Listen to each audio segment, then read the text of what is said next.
Sehingga dalam Quran menyatakan wala tad'u ka du'ai ba'dikum ba'da asa an tuhbata amalukum. Dan menida tahai Rasulullah dalam salawat baik kanidai ba'dikum ba'da. Lagai he ngan kengon tu. Dan lebih jurungnya takut jurung je ni. Ante kan lepas huruf lain hina tasawuf dan nyopat ko. Jadi baik lagai he ngan kengon ko. Salawat dia yang menan macam tu. Nyai ke nak berapa salawat je ria kan? Ya.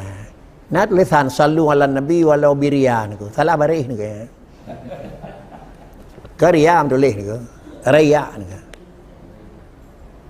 Lidah Aceh ke sawe ni ko.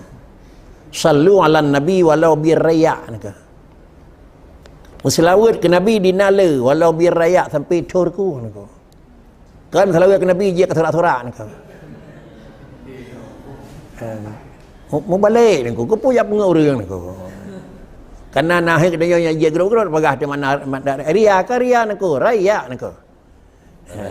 Raya. Makna raya sama dengan ada turku cerit. Cerit ku nako. Artinya apa dikrek dalam telawat ke Nabi? Dikrek, seribe krek sampai turku maknanya hana batah nako.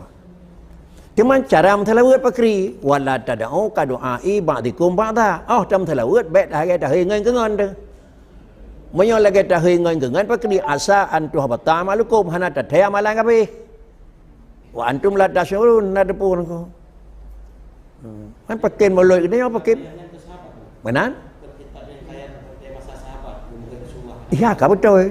Tapi kira-kira ji al ibratu bu milafat la bi khususi sahabat. Itu aturan tafsir ni ko. Madum ayatnya itu tapi adalah pengertian kan kesebab kerenyan tapi ku umum reung. Ya, muka je urang je yang kat dentai duk na Inggeris, lagi nak mantang nak pingat le Tuhan. Ke dia yang kata lebih lama pingat ke. Ya.